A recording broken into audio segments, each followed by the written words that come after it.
Welcome to episode 2. This is the discussion I'll have about my first appointment with my cardiologist in Iowa, Dr. Wagdy, Wagdy, amazing cardiologist. He's at St. Luke's in Cedar Rapids. I'm going to share that and a few of the things that happened within that week or two of being his patient. So I know the first video was a little longer than I said I had planned, but I felt like there was a lot to share in that initial journey. And then I'm going to start keeping these in shorter clips. So this one will just be about the few days, or I'm sorry, the few weeks I was with Dr. Wagdy and what happened in those few weeks. So March 3rd was my first appointment with Dr. Wagdy. It was on a Friday, and this was again, I just got home from Tennessee on the work from my business trip, finding out I have pericarditis. My first appointment with a cardiologist. I remember going into that appointment and he was like, "So you had nothing, nothing." Like he was baffled by the fact that there was no history for me. And now I have pericarditis. And yeah, like I'm just baffled as well. Like this is all blowing my mind away. I'm trying to figure out what's wrong with me, what happened to me. So he said to stay that he looked at everything and then he had said, "Well, we're going to keep you on the treatment that I started in Tennessee." And he wanted to do an echo. Well, echoes are, are hard to schedule because there's a lot of them that get done. So he said, "I want to echo and we'll do that on Monday." So this is on a Friday. So he's like, "Just rest. I want you to rest and we'll come back and do an echo on Monday." So we did. And all right, that weekend I just, yeah, I wasn't feeling good, still being baffled. Like I was very emotional trying to figure out what was going on with me. Where was I heading? I get to do the echo on Monday, and this is in February, so remember I told you earlier, I'm a seasonal spin cycling instructor at the gym. So I always would teach, my schedule was on Saturday mornings and Monday evenings. So that Saturday, I am March 4th, I did teach spin class. I believe I don't remember like what my level of fitness was that day. I'm sure I wasn't up to par because I just didn't, because of what I went through. But I remember teaching spin class. And then that Monday night, I went and did the echo. Of course, you don't get the results right away, but I did the echo, and then they said that the doctor would be in touch with me. I remember I was teaching spin class that evening, still trying to figure out what happened to me, obviously, very emotional. But as I'm leaving the gym, my phone rings. So this is like, we'll say 6:30, 7 o'clock. And my phone rings and it's Dr. Wagdy. And he said, "Rhonda, I don't like your echo. The fluid is starting to go into your lungs, like pleural effusion. I need you to come back down tomorrow to see me so we can talk about this. When can you be here?" And I said, "You tell me and I'll be there." So I had an appointment at 8 o'clock the next morning to see him. And what I remember what was funny was I walked into the clinic to go check in, and the registration person just kind of looked at me and I said, "Let me guess. Dr. Wagner didn't tell you I was coming, so I'm a surprise patient." She said, "Yes, but he does this all the time, so we're used to it." So it's a great clinic. I enjoy those people, but so I see him at 8 that morning and discuss the echo where the fluid was starting to go into my lungs. So he added, I can't remember the medication, and I tried to find the name of the medication, but he said, "I'm going to put you on whatever this medication is." And he said, of course, he's still baffled, and he is doing all the typical objective measurements of checking me out, listening to my lungs, my heart, EKG, all this stuff, like the typical stuff. So I'm not, it was a very thorough visit. Anyway, he changed up a med. I was staying on the colchicine. He changed up the med to something else. I can't remember the name of it. Anyway, he said, "Your job is to rest, to go home and rest. We need to get this fluid down." So that was on a Monday.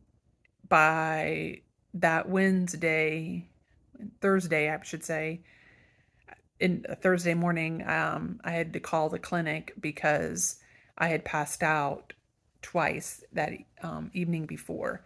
So I was struggling as every day was more of a struggle to breathe. I was the shortness of breath, um, just not feeling well. I'm sure by that point I had that weak, shaky voice because even my sister and my brother said I just didn't sound good. But the middle of the night on that Wednesday into Thursday, I had gotten up in the middle of the night to use the bathroom, and I remember feeling like I was going to pass out, and I did. Thankfully, I didn't hurt myself, and I don't know how long I was out. And then I remember waking up, coming to and saying, "Oh crap!" And I got up, and then I was like, "Oh crap! I'm going to pass out again." I remember leaning against my bathroom door and sliding down, and I don't think I was there very long either. But essentially came around and went and laid down and thought I'll just call the cardiologist in the morning. So I did that. I called the cardiologist that morning and talked to the nurse, Lindsay, who's amazing. I love Lindsay. I love Lindsay. She said that Dr. Wagdy was in procedures all day and I'd probably need to go to the emergency room. And I refused. I said, I'm not going to the emergency room. We know what the situation is. I need to come and see him. I need to get this fluid off. I need to come and see him. And she said, okay, let me talk to him. So she calls back and she said, he really wants you to go to the emergency room, but you may just have to come down. If everything's okay with your blood pressure, you may just come down and to Cedar Rapids and we'll do the pericardiocentesis. So she's like, what I need you to do is take your blood pressure, which thankfully I had a blood pressure monitor at home. And she said, think calm thoughts, sit still for a little bit. She said, if your blood pressure's out of whack, he's not going to touch you. So you've got to think calm thoughts. So I did. I relaxed. I put tennis on because tennis always, you think it would get me wound up, but it relaxes me most of the time. So I remember watching that and finally took my blood pressure, called her back, and was acceptable for them. And she's like, okay, this is what you need to do. So I had to go to the hospital in Cedar Rapids at St. Luke's. I had my friend Lisa drive me there because I I couldn't drive through Cedar Rapids. So I went and I was their last patient of the day and got to the hospital and checked in and got to the prep room, I guess is what you call them. I don't know where the procedures are. They were prepping me, and I remember Dr. Wagdy came in to see me for a second or two, like just short bit, just to check in with me. And then I saw them. They took me into the procedure room. I remember it was just so uncomfortable because of that fluid, and I was as excited as well to get that fluid off. Then they had me in the procedure room, getting me ready, starting with an echo and getting me all hooked up to everything and IV going, all this stuff. Um, they start the procedure. This procedure for a pericardiocentesis, they do not sedate you, so you're awake during the procedure. And there are reasons for that being awake is because you have to do certain breathing exercises like deep breaths, hold your breath, that kind of stuff. But let me tell you, it's painful. That procedure sucked ass. Like, it was terrible. I was cussing like a sailor. They kept giving me Ativan, not Ativan, oh, what the hell? I can't remember the name of it now. My mind just went blank, but they kept giving me medication to relax me, um, Valium. Like they were giving me all kinds of stuff, like Valium and was Ativan, not Ativan. Anyway, stuff to relax me. They claim they put numbing because they go in through your ribs, through the intercostal space, into your heart because they're going under the heart, into that lining with a guide wire and a catheter to get the fluid out. So that's what they're doing. They're going in through that intercostal space in between your ribs, where your heart is on the left side of your body, and have to go in into that pericardium, remove the fluid, and I felt like they were like Dr. Wagdy was digging around. That's what it felt like. But I was almost coming unglued. I remember a few times the staff were saying, Rhonda, you have to relax. And I remember biting back saying, until you're laying here going through this procedure, you can't say anything. It was terrible. Like I said, I was cussing like a sailor. And Dr. Wagdy kept saying, give her more volume, maybe Ativan. I'd have to look at my records again. Whatever it is to relax me. So anyway, they get the procedure, or he's going through. I feel everything. Like I felt like he was digging around, which I don't know if he really was or not. And when he's done, they said, okay, you got to sit up and cough so they can pull the wire out. And I was just like, I got to do what? Because it's so freaking painful. And so you'd sit up and cough that wire out, or cough so they can pull the wire out. And then you go into recovery. And I remember when I was leaving, actually, they had said initially, they go, we didn't know if you were coming in here or the emergency room because of the conversations with Dr. Wagdy of, hearing she needs to go to the emergency room and I'm not going to the emergency room. Like I fought back, like was advocating for myself. I didn't need the emergency room. There was nothing they could do for me there. So I'm glad I stood up for that. So I was their last procedure for that day. But when I got done with that pericardiocentesis, they were taking me to the recovery room and the nurses had said, Rhonda, you looked so bad. Like everybody was concerned. Like, I don't know how I looked. I wish I had pictures or something of me, but they just said, you look terrible. Like we were concerned. And I'm like, yeah, that procedure sucked. It was terrible, like very painful.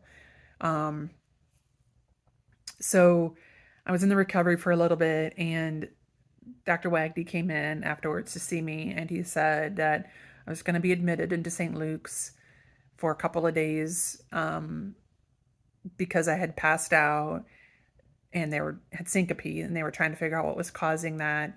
Plus I had a low-grade fever, so they just wanted me to be monitored. So they admitted me and I stayed that was on a Thursday. I got discharged on a Saturday. But they, during the hospital stay, they were trying to figure out what caused the pericarditis. We know that it can be autoimmune, it can be bacterial infections, or it can be a virus. And I had a consult with a infectious disease doctor, and he ruled everything out. He even just said when he walked in, he goes, it's not bacterial, it's not an infectious disease, because if it was, I wouldn't be alert, I wouldn't be in that condition, that I'd been much worse. So he was able to rule that out right away after assessing me. And then I had a consult with autoimmune rheumatology. He was very, very thorough, super nice guy, asked a lot of questions, just very thorough. And he ruled that out. So they chalked it up to a virus, some unknown virus. So, and they were monitoring my heart because of that. So some points during the hospital stay, I was able to get up and walk down the hall. I don't know. I was on bed rest basically, right? But I was able to walk. I only had the incident where they went into guide wire was just like a little pinhole. Wasn't much there. I haven't even looked. I don't even know if I have anything showing there, but where he went in, but it wasn't any, after I had recovered from that, like the pain from that, it was fine. But I don't recall anything else happening during the hospital stay other than the low-grade fever. I was still short of breath for some reason. And I just was unbalanced for some reason for a little bit, probably just because of all that was going on with my body. But I got to come home on that Saturday. My sister came in to stay with me for a few days. Thankfully, she did, to help out, because she even said she could just tell I was just short of breath, doing anything, not even just little things, walking to another room or whatnot. But anyway, so I was sent home that day with the medications of prednisone. I think by then I'd started prednisone in the hospital. I know it was on 40 milligrams, and by the time I went home, I was on 20. I think he prescribed 20 milligrams of prednisone. Colchicine was twice a day, 0.6 milligrams. The prednisone was once a day.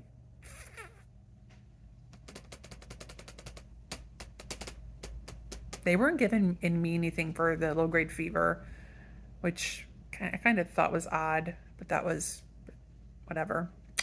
So I think that was it for the medications, the prednisone, the colchicine, and I got to go home and just rest. And I had a follow up with him after that. So there was a follow up scheduled.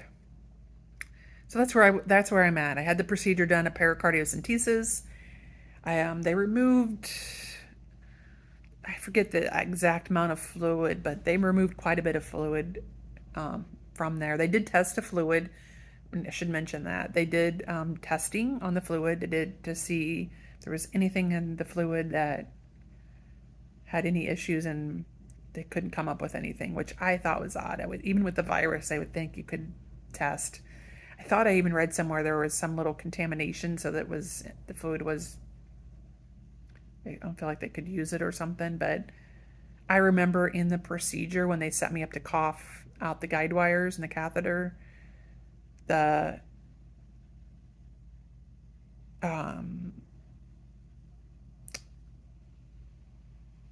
bags of fluid, like there were a few bags of fluid laying on my lap.